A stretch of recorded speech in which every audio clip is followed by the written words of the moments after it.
Yes, exactly. And I'm gonna go for a Sicilian on this one. So for a Sveshnikov Pelikama stuff, whatever this is called, knight takes is not that impressive. So knight b5 is the main move here.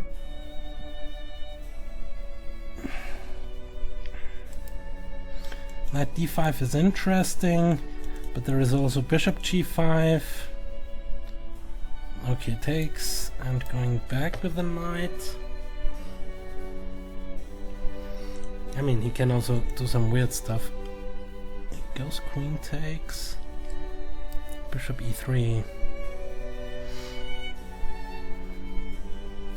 a3, bishop e7. So if he jumps in here, I'm probably just gonna cancel. Open things up here as soon as possible. You can also jump to d5. First of all, I'm gonna go rook c1.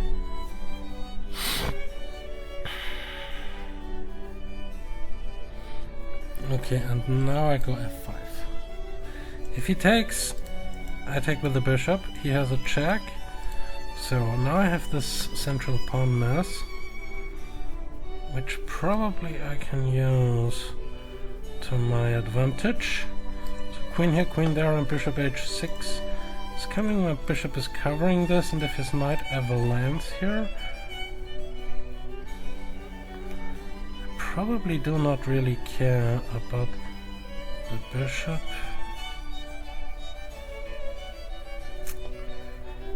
Not that sure. I mean, I have this as well as an idea. Guess I should grab it. If queen takes, just I don't know, but what is this knight doing? What is this knight doing? I guess I'm just gonna remove my bishop. Now I'm gonna go bishop queen g6.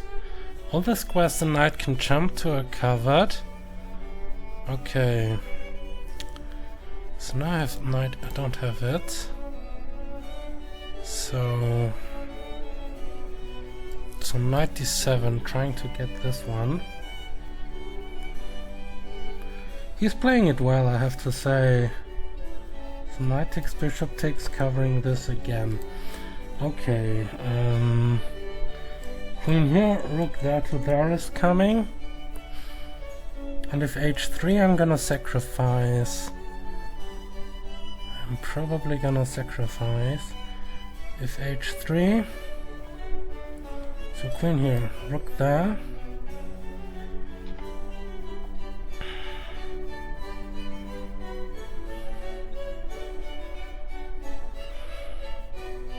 And he has bishop here. But then I go bishop here to there. And then I can still sacrifice. So I don't think he can survive this. I'm not sure what he is even doing. This might be one of the better games I played against someone called Andreas from Sweden. Rook here, h3. Okay, I guess bishop here he takes this.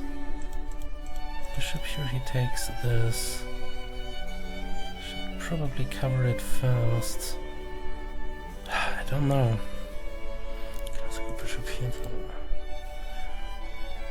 Oh, I have this actually. Because even if he takes the pawn, I have rook here. Or rook there even, that's even stronger, I guess. And then he gets a check over there.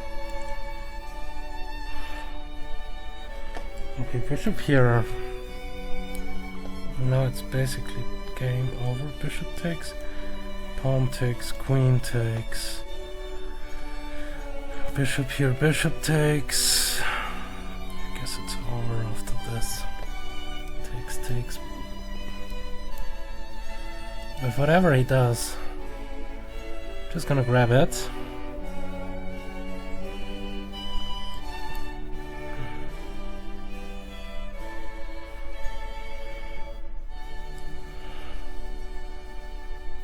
So if he goes here, this is mate. If he blocks, I'm just gonna take. So it's over.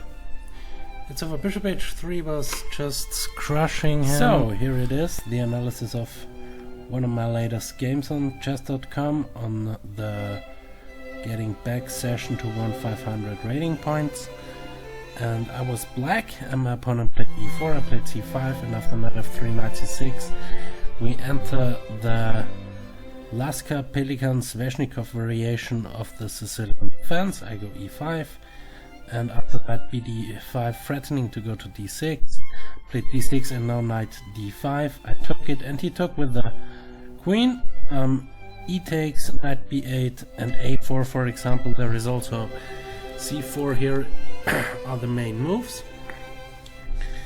But okay, he played queen d5, and after a6, knight a3, and bishop e6, I would have gained a significant advantage,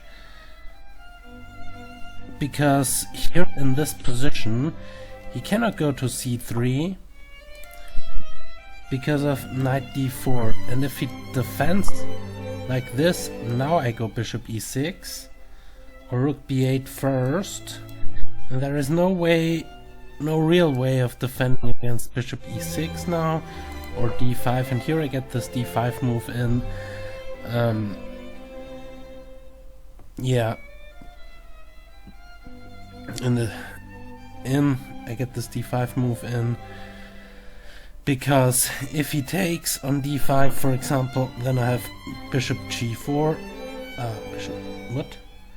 bishop f5, of course, yes, bishop f5 to go after the c3 pawn, and there isn't a good way of defending against this, because rook c8 would kinda trap the queen a bit. For example, bishop d7 now, and yeah, there is no real way out of this, because my bishops are just monsters here. They're covering everything, and my knight is covering this square, and the rook is covering this square, so his queen would be trapped. And the other way of dealing with this stuff is going knight takes, because now the queen is also covering this. But after bishop g4 check, c3, f3, I have rook c8, for example, queen d3, in somewhere, it doesn't even matter. Yeah, queen d3 and knight takes pawn, hitting the rook. For example, you take the bishop, I just take the rook. Thanks very much, and this is completely winning for white. But I played bishop e6 immediately, went to d1, and now I played knight a6. And now it's a bit different. I played bishop e7, and we have kind of a normal game. And here I played f5. I wasn't really sure about this. Wanted to go f4, bishop g5, queen here, bishop e3, queen e3 was the way to go here, with, for example, knight coming into d4, hitting this pawn as an idea. Also f5 is still lurking around somewhere, maybe h6 to prevent some to create some breathing room for the king. There are a lot of possibilities. This is what I should have gone for, but I went f5, and after f3, which is not that great, should have taken the pawn, bishop f5 and knight d5. And yeah, it's a bit better for white, but for a blitz game probably still kind of playable. Now bishop g5 is again a move here, for example, but anyway, I played f3, and after f4 I am kind of better, bishop f2, and here I play queen e8. Bishop h4 was better here immediately. For example, bishop h4, I can get my queen out with a tempo, and if he takes on d3, I have rook f6 covering the bishop and x-raying the queen. So for example, let's just go back with the queen. Let's say it goes here, rook h6 threatening mate, and we have the same little stuff here. Bishop takes on h3, and this is completely smashing him. so therefore probably queen d1 wasn't that great, but the position, or queen d6 is not possible. But anyway, the position is still, yeah, play queen e8. I had bishop h4 immediately, getting rid of his dark square bishop, and now knight d5, bishop d8, e4, queen g6, queen there, because my idea was obviously to go here to hit this pawn and threaten mate. So he played king h1, and now I went knight e7. Wanted to get rid of this knight. It's not that great. I should have gone for queen h5 immediately.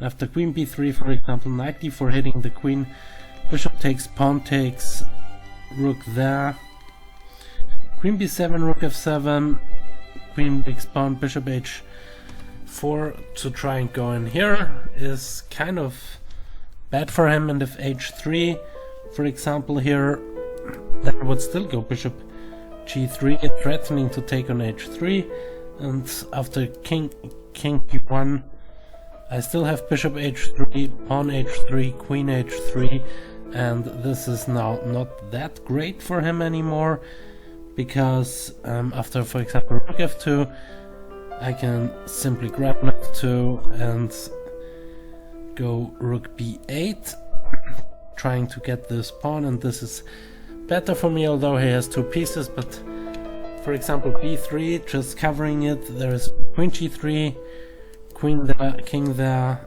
and d3, and if he takes it, for example, at queen f3 and king somewhere, I'm taking the bishop, so therefore he can't take this, so it's very hard for him to play. After I played queen h5 immediately, but I played knight e7 and he took it. Queen b3 was better here, and after rook f7, rook c1, and white stands a bit better. Probably, yeah, according to the engine it's 1.5 approximately, plus 1.5, so white stands better here, but I can maybe hold it, at least in a blitz game on this level. It's not winning or anything, but anyway, took it, I took back with the bishop, and now I have no more worries. He played b3, and I played queen h5, he played queen d2, rook f6, and here he played rook d1, and I went to h6. Rook d1 was a pretty big blunder. He should have gone for g4, and after fg3, bishop g3, he kind of defends, and the position would remain even. But okay, he played rook ad1, I played rook h6, and now it's completely over, because bishop g1, I played bishop h4, leaving the pawn hanging, and if he takes it, I go bishop g3, h3, and the bishop takes pawn, and this is not only crushing him, his queen, for example, if he moves the queen, it's completely game over, because I just removed the bishop somewhere. He has to block with his bishop, and then queen takes his mate, so therefore this is not possible. So he played bishop e3, I played bishop g3 anyway, bishop e3, I played bishop g3, and now bishop h3. Yeah, pretty thematic move here. And completely crushing. Gh3,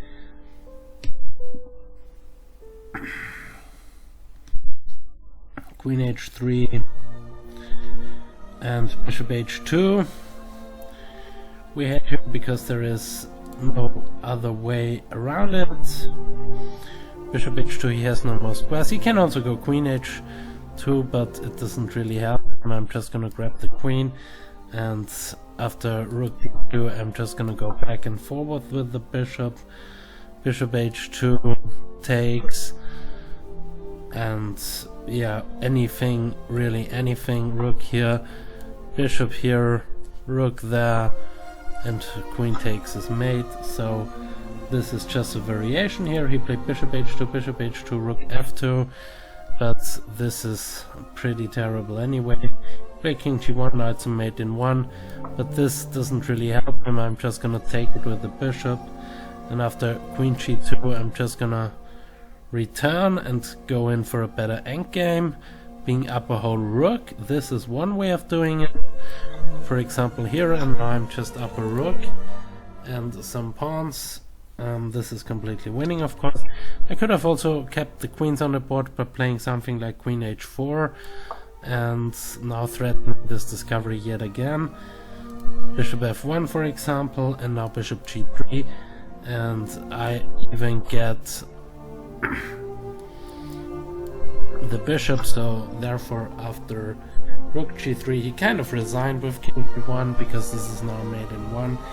But anyway, yeah, it was kind of a good game, and now after the next game I was two more games. The next one was a draw, and then I won, so I'm again back on over 1500 on chess.com, and that's at least my minimum goal. One really goal I have is just to get above 17 or 1800, and my maximum goal is kind of to get above 2000 at some point, but it's far in the future if ever possible. But anyway, thanks for watching, see you next time, ciao.